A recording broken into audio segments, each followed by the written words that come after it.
It's the 2nd of February 2021, and it's time to look at some tropical cyclones. Spending too much time looking at icebergs.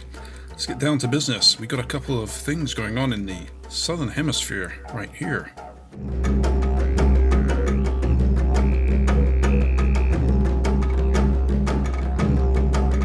On the right, towards the east, we have Lucas, which is heading close in towards New Caledonia, which is this island down here. And then over in Western Australia, we've got TC18S, and that's actually heading down towards the south, going to head back offshore. Let's take a closer look at these things.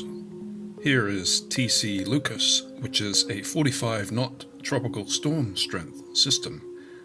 I'm not sure what these islands are, but this is New Caledonia. The storm is not forecast to intensify to hurricane strength at this point.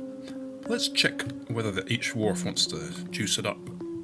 Lucas had some pretty juicy convection earlier, with tops down to minus 90 Celsius by those things over there. Some overshooting tops. But you can see it's getting sheared in northerly shear. So that is probably what's limiting its intensification.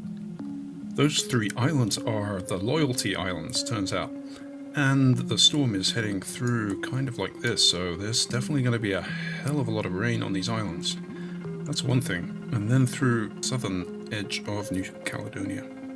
Here is the Hurricane Wharf, and one thing to note is that the time in New Caledonia is 11 hours ahead of UTC, so you have to add 11 hours to this. So this would be starting at 11 AM this morning. Let's move forward.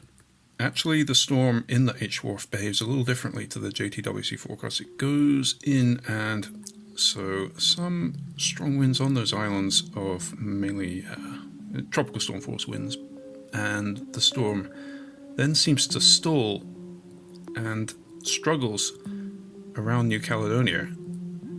And if this is the case, that's could be potentially bad news in terms of rainfall.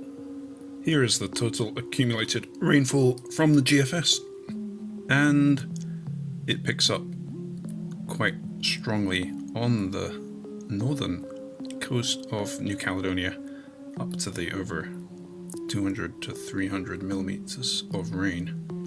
So there's heavy flooding potential rain on the mountains there. However, unfortunately, it doesn't look like there's very good agreement amongst the models, with some taking it further to the southeast of New Caledonia. Well, there is at least a cluster of tracks that the JTWC have used as their guidance, presumably, and they actually had high confidence in the track forecast, despite those other tracks going off that direction.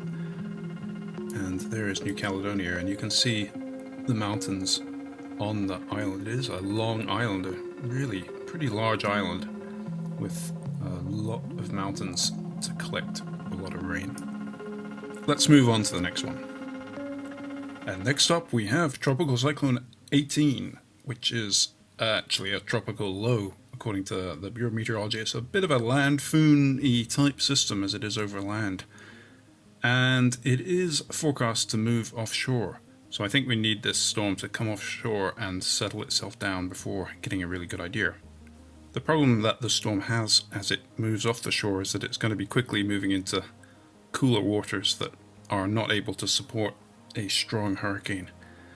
But it could still become a subtropical system of impact for the region, and then transitioning to extratropical. But it shouldn't be a classical tropical cyclone type system once it gets down towards areas like Perth, for example. As an example, I'll show the Global Forecasting System model, GFS, and as we move forward through into Friday, then towards Saturday, then you can see the storm system coming down the coast and bringing heavy rain into Perth and Western Australia, or some rain anyway. Winds picking up as the pressure gradient tightens, but it does not intensify to become a particularly strong system as it passes off and disappears down towards the south. And that can also be seen in the surface winds, which are shown here. You see the system come down.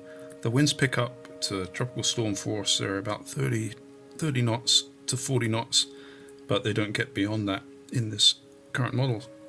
So we'll have to wait and see how this thing goes. What do you think? Let me know in the comments. See you in the next one.